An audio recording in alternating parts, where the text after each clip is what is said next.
It's the 1st of December 2024 and today we're travelling from Kingston via Te Anau to Piopiotahi, Milford Sound, and then back to Te Anau. It's a few hundred kilometres and we'll have to negotiate a mountain pass twice, but it should be doable.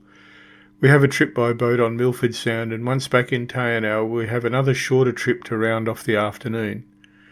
We need to get underway early to cover the distance. The first part of the trip is over open farm country, so it shouldn't take us long to get to Te Anau. The slower part of the trip will be from there. Anyway, it's 6:10 in the morning, sun's not really up in the little valley here yet, off to Te Anau and Milford Sound. It's a cool summer's day and there is mist about. Yes, New Zealand is like Australia and summer begins on the 1st of December. Why not on the solstice like many other places? Basically because of the weather. In Australia and New Zealand, summer is normally well underway by the 21st of December. It's a bit pointless trying to insist that mid-December is late spring. And yes, there are a lot of sheep. New Zealand is famous for them. We start to see the Southern Alps to our west. We're going to have to cross them again to get to Milford Sound. It's hello goodbye when we get to Te Anau. We can't hang around as our boat is already booked, so we're on a schedule. Don't worry, we'll be back this afternoon. It's about 120 kilometres from Te Anau to Milford Sound, but it's going to take us about 2 hours.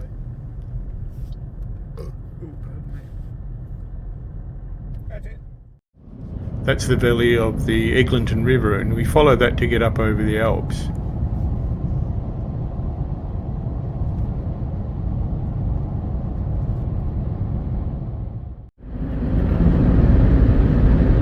This is the Eglinton Valley.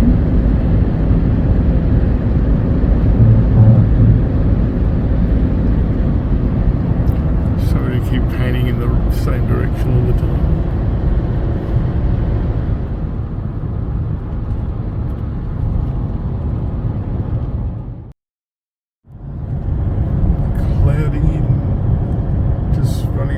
Side of Lake Fergus. It's there through the trees on the right, but you can't see it. Precipitation. Getting into the soggy west coast weather again. Hopefully we won't get out on Milford Sound and it's normally when it's clear there's mountains that you can see up there. We leave the flat river plain and head up into the cloud forest. The road gets higher, twistier and wetter. Foggy through this bit. About 30 odd kilometres to go to Milford Sound. Here we're all munching lollies. Some snow just above the road there.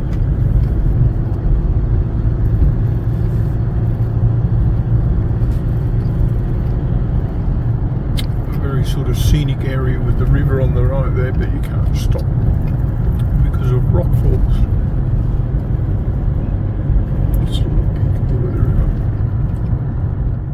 So we keep seeing this kind of Kia in New Zealand, but we haven't seen a green sort of feathery one yet. Well, Andy has. I didn't expect the tunnel, and at 1.2 kilometres long, it's long, well, long for me. It takes you under the mountain saddle at the crest of the Alps. It's actually quite old, opening in 1954. At that time, this area would have been very, very remote.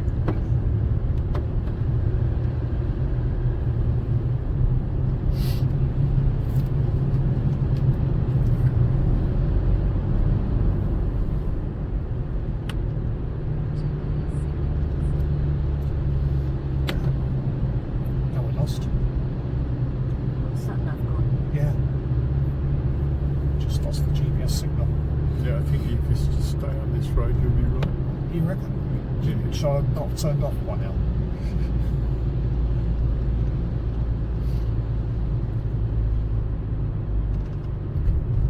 I think this is another Aston Martin moment.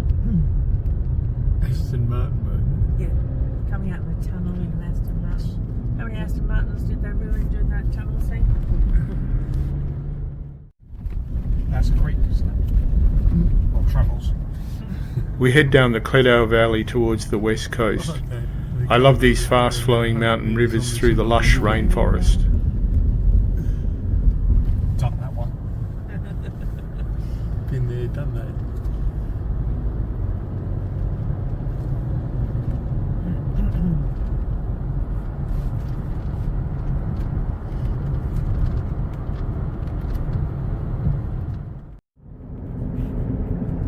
Snatching photo opportunity. So New Zealand dollars has got to be at least 45. So finally arrived at Milford Sound. It's a bit of an epic trip to get here. Cloudy, but we'll just, whatever it is, we'll take it. Unlike the helicopter, it's not likely to be rained off, well, clouded off.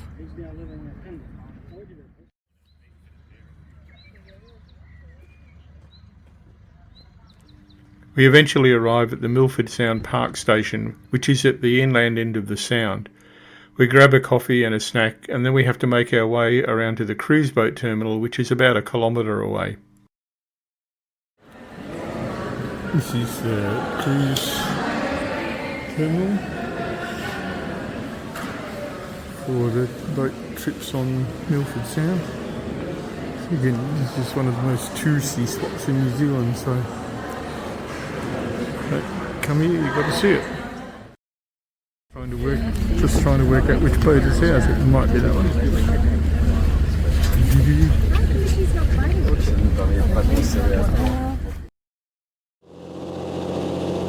Almost as soon as you leave the dock, you encounter this spectacular Bowen Falls.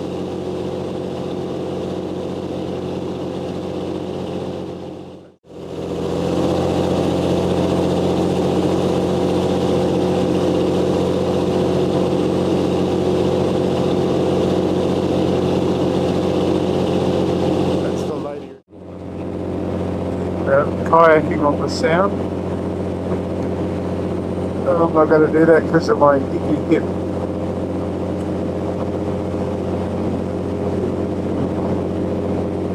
Probably haven't shot in a good place for commentary right over there. It can be difficult to judge the scale of the place, but it's big. We're also lucky because it's been raining, but the rain is backing off. We're getting the ephemeral waterfalls plus improving visibility to see them in.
It's a classic glacial hanging valley. That's Sterling Falls there.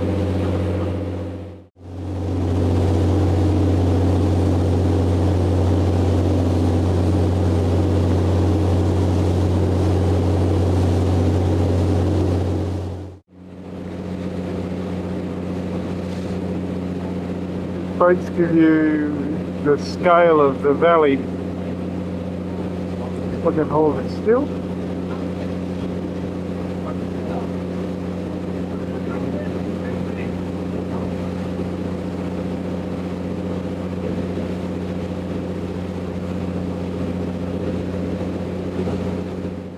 We have that black post bolted on the point to our left there.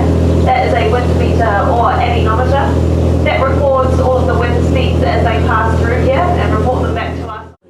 These are the Pixie and Fairy Falls. This camera does not show 90 meters and the Fairy Falls on the right. it's going up through the clouds. It's These are just classed so as high. permanent waterfalls.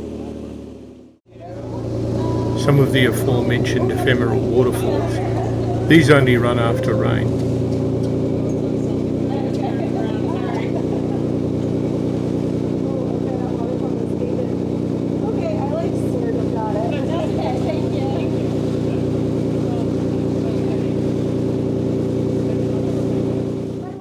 The Great Alpine Fault. That is where the Indo-Australian and Pacific tectonic plates meet, and the Great Alpine Fault is also responsible for New Zealand's uplift out of the ocean. So that crack behind us branches straight off of that major fault line.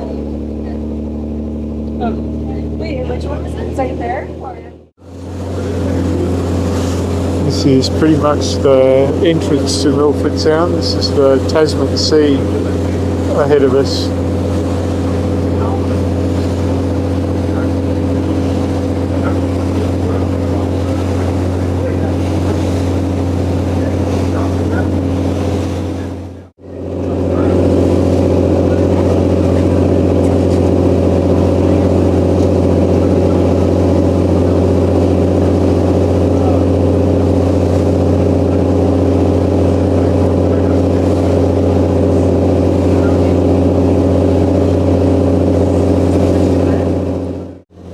Coming back up to the entrance of Milford Sound now.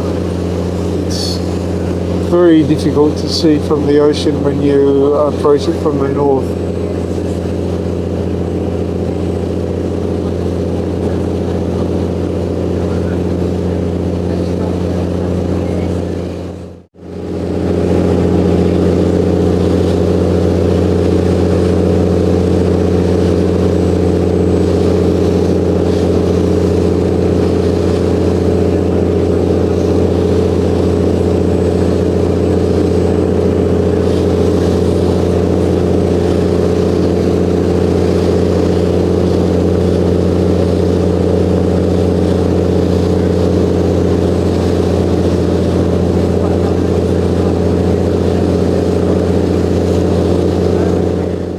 As I mentioned before, the whole landscape, including the forest along the shore, reminds me of Patagonia.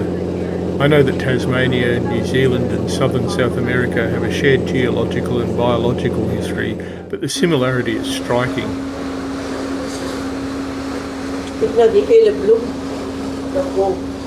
One of the bigger waterfalls. All waterfalls all through here. Just running out of the clouds.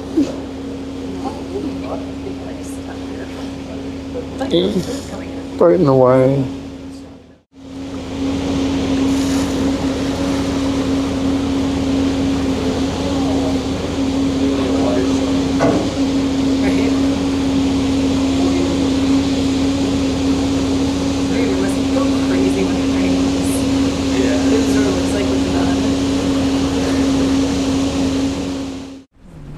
Fur seals or sea lions, not sure which. You would think they couldn't climb the rocks with just flippers, but they do. First, mostly for their meat and their pelts make clothing.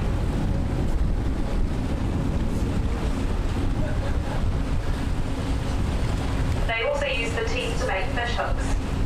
The Europeans then... This is Stirling Falls, the other big permanent waterfall into Milford Sound.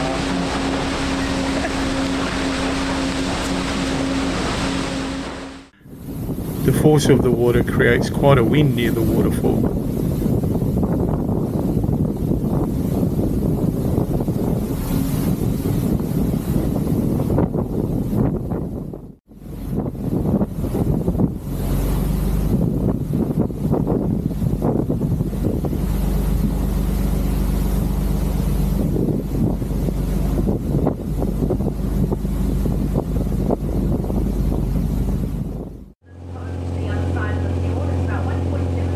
The weather is clearing and we begin to get distance views of the stunning landscape.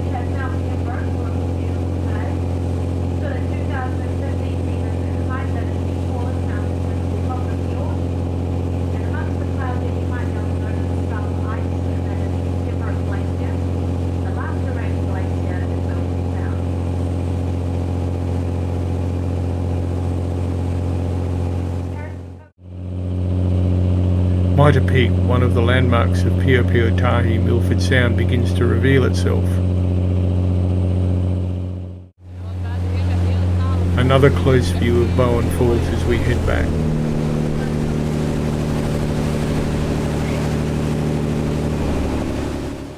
In the rush hour traffic, we do still get that even in this part of the world. Won't be long though, just enjoy the last of the views, feel free to take some final photos and we will be alongside very shortly.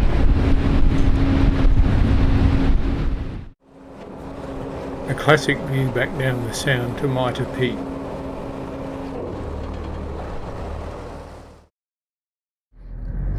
Okay, heading back to Te Anau. This is the Titoko River.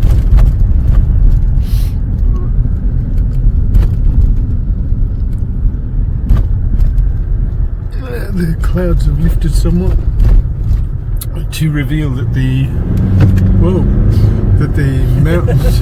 Mountain Centre's driving. Yep, Andrew Senna. Didn't he crash? Andrew Senna pods. Is the mountains are somewhat high, which is why we've got to go through that tunnel to get back under them. That's what the tunnel gets us under up ahead there. Is you're driving along and At this point I start prattling on about the behaviour of GPS navigation systems. Don't know why. Thinks you've gone down the other branch, and as you dive, Maybe up there. and that's where the valley we couldn't see down this morning because of the cloud. And that roof up there is the beginning of the tunnel that takes us under that. Okay, yep. So it's not quite at the top. No.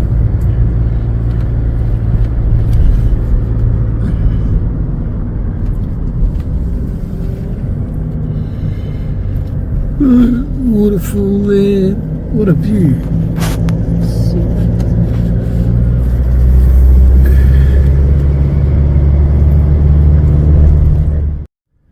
The tunnel is only one way, so we have to wait until it's our turn. 7-minute wait before it's our turn at the tunnel. Don't get run over. I hope you've got it in. It's our park. Get the other camera out. Other camera. Please keep on silent. Look at me. Finally, a New Zealand Kia turns up, not to be confused with a Korean Kia. I don't have time to get out of the car. I have to shoot through the windscreen, hence the dodgy quality. And it's a bit blurry because it's through the windscreen, but there you go. Second one hasn't. First one hasn't. Third one hasn't. Fourth one has. No, I turn to go back through the tunnel. I'm not going to give you the full tunnel experience this time.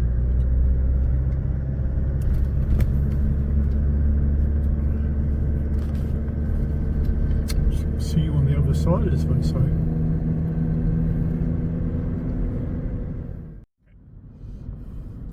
More scenery, it never ends. Your neck gets sore from trying to work out which way to look. I won't be able to tell you exactly here because I turned the GPS off.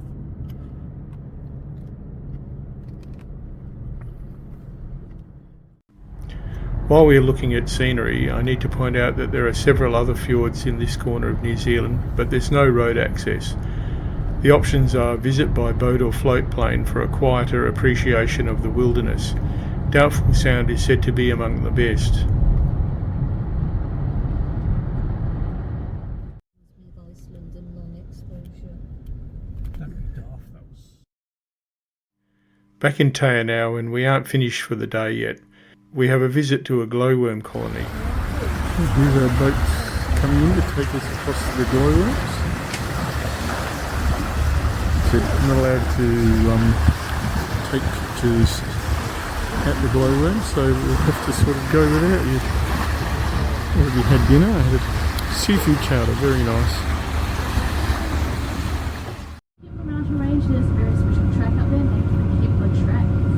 This is a 66-kilometre loop track that you're more than welcome to walk or run. If you're looking to walk it, it's going to take you about 3 to 4 days. Stopping in Dock Hut.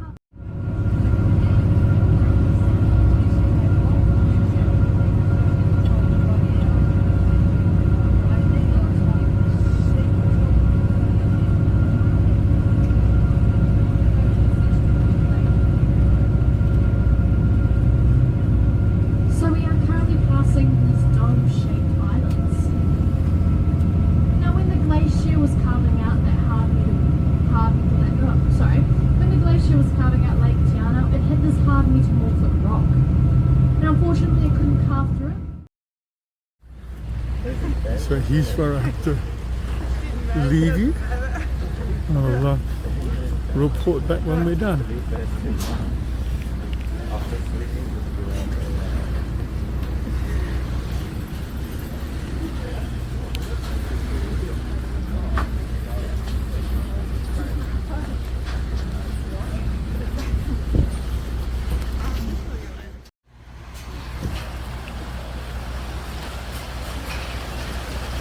I don't know it at this time, but this is the stream that formed the glowworm cave. It flows out of the cave just 100 metres or so upstream.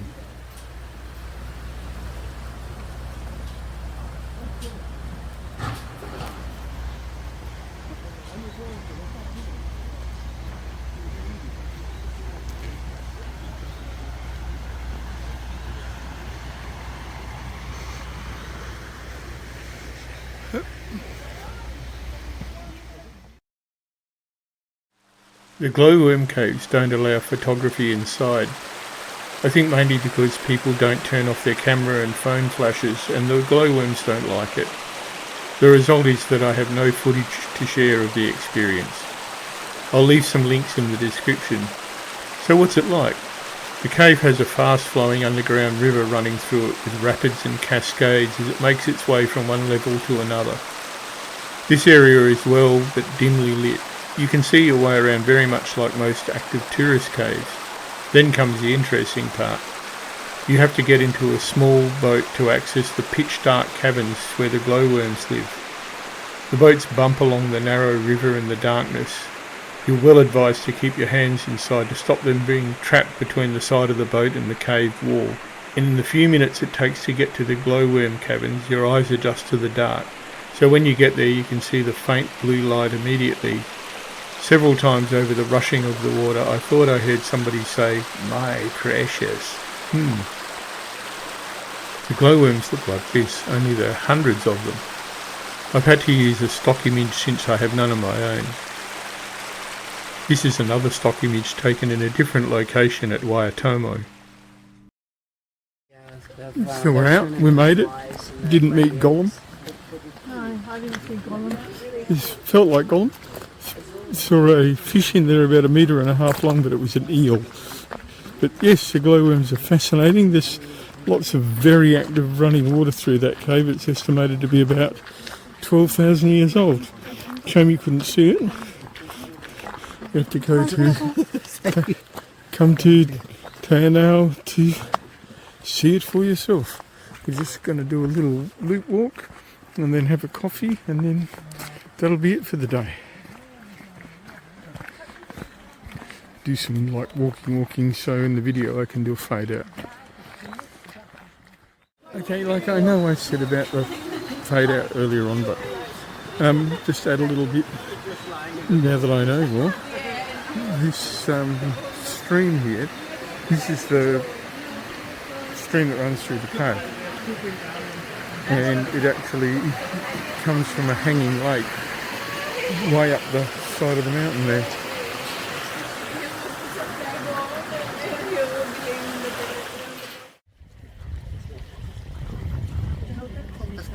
Time to head back to the jetty to await our boat to take us back to Te Anau. The scenery is, as expected, stunning. The boat comes almost too soon.